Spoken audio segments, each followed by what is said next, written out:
lumabas. Marami na kami nakita. Lahat ng kabataan na apektuhan na. Dahil hindi lang ako ang Pilipino ang naapektuhan, kundi lahat, milyon na Pilipino ang naapektuhan dahil sa droga. Dahil dyan. Dahil droga rin ang umasak sa pamilya ko. Droga din ang dahilan kung bakit nagawa ng tatay ko ang nagawa niya sa ate ko.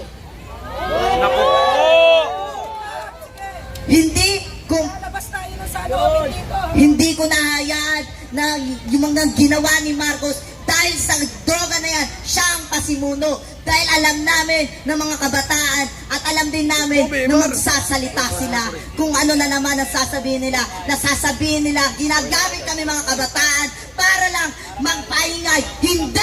Hindi kami ginagamit at hindi kami papayag na magpagamit. Dahil kami, Pilipino rin kami, naiintindihan namin ang bawat nararamdaman ng kapwa namin Pilipino. Dahil sa ginawa mo, Marcos, nag-ingay na ang mga Pilipino, nagalit na. Diba sinabi mo, nababaguhin mo Pilipinas? Diba? Pero anong ginawa mo? Iisa-isahin natin. Dahil isa-isahin natin. Sige, yung bagyo na sunod-sunod na tumaan, na maraming namatay na Pilipino, marami ang nadisgrasya, nabaha, marami. Pero anong ginawa mo? Wala. Nakuha mo pang manood ng concert. Nauna mo pa yun. Kung mabuti ka talagang pinuno at mabuti ka talagang presidente ng Pilipinas, ipakita mo noon pa lang. Dahil nung nag-campaign ka pa lang, kung ano-ano ang pinakita mo, gumawa ka pa ng movie, nakala namin na totoo. Pinutol mo kami. Niloko mo kami. Kung ano-ano pa ang pinakita mo para lang umangat ka, para mailuklok ka lang, hanggang sa naniwala ang ibang Pilipino, hanggang sa marami ang gustong magluksok sa'yo. Pero ano nangyari? Nung nagluklok sa'yo, anong ginawa mo? Nung naging presidente ka, nagsimula, naghirap kami, kung ano-ano nangyari, tumaas ang diesel, tumaas ang mga presyo ng bigas. Kaya kami nagagalit sa'yo, lalo na kaming mga kabataan na umanga sa'yo, lalo na ako, na akala ko mapapabuti mo ang Pilipinas. Pero anong ginawa mo? Kundi ng droga na lumagkanap sa buong Pilipinas. Kaya nananawagan ako sa'yo sa Republika ng Pilipinas, sa buong Pilipinas, sa Malacanang, na uulitin ko, mag-resign ka na! Mag-resign ka na! Mga kababayan kong Pilipino, sabay-sabay nating isigaw, mag-resign! Mag-resign! Mag-resign! Mag-resign! Mag-resign! Mag-resign! Sisigaw natin! Duterte! Duterte! Duterte! Duterte! Duterte! Duterte! Duterte! Ito na lang ang sasabihin ko sa iyo, Marcos, lalo na sa Malacanang. Alam namin na akala mo kaming mga kabataan, porket kabataan, ay kailangan asikasuhin ang mga pag-aaral. O, alam namin yun. Alam namin yun. Pero bakit ganon naapektuhan din kami? Dahil bakit? Dahil kasama ang pamilya namin sa naapektuhan sa droga na yan. Kaya kami mga kabataan, hanggat kaya namin lumaban, hanggat kaya namin dahil Pilipino rin kami, hindi kami matatakot sa'yo. Kahit marami ka pang ipadalang militar, dahil hindi kami malulupik ng kung sino man, dahil kami ay Pilipino din. Kaya huwag kang magtaka kung bakit hanggang ngayon nagagalit sa'yo, dahil katulad ng ginawa mo sa isang katulad naming mga Pilipino, lalo na mga kabataan, kung ano-ano na lang nangyari sa mga kabataan. Dahil dun din sa nakatira kami, ay maraming mga nagdodroga, maraming kaming narinig na nag-aabutan ng droga hanggang sa nalaman namin, hanggang sa nakita namin. At nung nalaman ko, pati si Duterte, Sara, kinalaban mo, kaya kami nagalit sa'yo dahil kami sumuporta rin sa'yo. Alam mo kung bakit nangyari sa ate ko? Alam mo kung anong nangyari? Dahil sa droga na pinalaganap mo. Kinahasa ang ate ko na nawala sa bisyo. Nang dahil sa bisyo sa droga. Yun ang dahilan ng droga. Kaya bakit kami sa iyo maniniwala na bakit ka maniniwala sa mga pinapadala mo na trolls kami? Trolls yung mga Pilipino, pinabayaran. Hoy, baya ka naman sa balat mo. Hindi kami bayaran. Hindi kami bayad! Hindi kami bayad! Hindi kami bayad! Hindi kami bayad! Hindi kami bangag. Ano? Inaano yung mga Dutertes kahit walang katotohanan.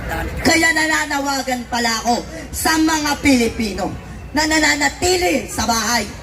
Mahiya naman si Marcos. Kahit ano pa ang panakot sa atin. Huwag kayo mag-alala. Suportado kayo na buong Pilipino. Lumabas na kayo, mga kapwa namin Pilipino, lalo na mga magulang nyo. Huwag kayong matakot na akala nyo mapapama ka mga anak nyo. Kaming bahala, lalo na ako magpapatunay.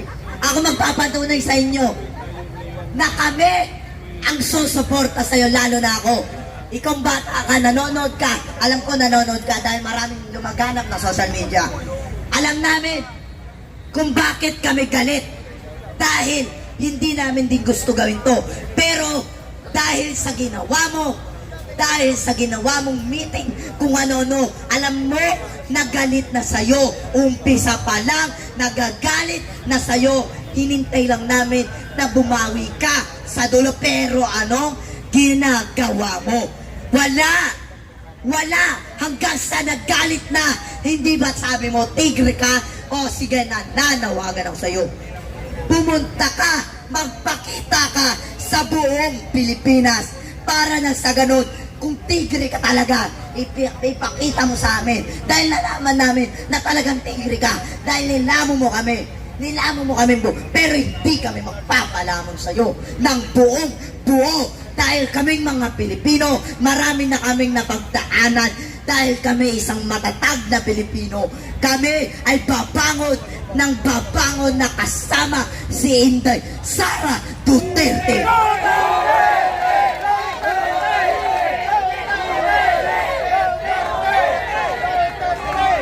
Huwag kang masyadong magtaka, Marcos, hindi kami takot sa'yo, lalo na ang mga kabataan. Dahil kami, lalo na ako, palaban kami. Lalo na ako, palaban din ako. Hindi ako nagpapasubig kahit sa kanino. Ako ang isang Pilipino, lalo na ang mga kasama ko, kapwa Pilipino na naghihirap din sa Saudi. Minsan yung iba, nag-uuwi ang pa para lang magpadala sa pamilya nila. Pero nung napahamak yung pamilya nila, hindi mo ba nakikita na naghihirap din ang mga Pilipino na sa ibang bansa? Hindi mo ba alam yun? Tapos ikaw, nagdodroga ka, pinapalaganap mo. Hayop, grabe ka talaga. Duwag ka.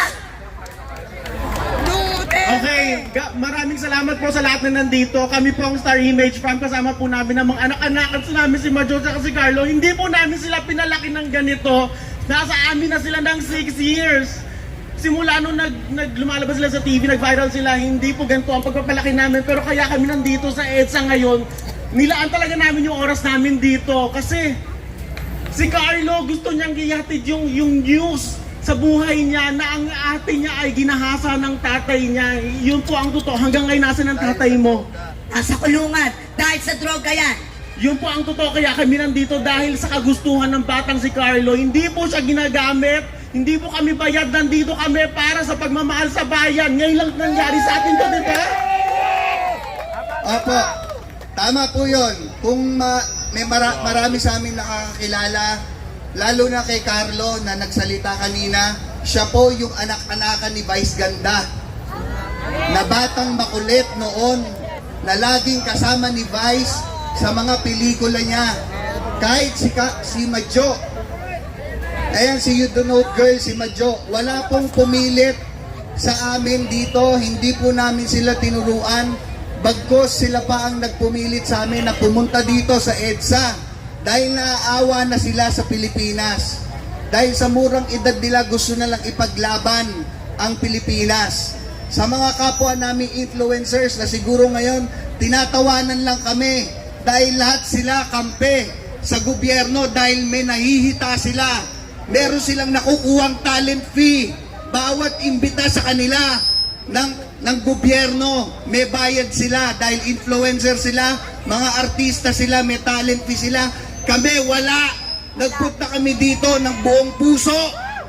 Gusto naming ipaglaban ang tunay na nagmamahal sa Pilipinas. Walang iba kundi si VP Sara Duterte.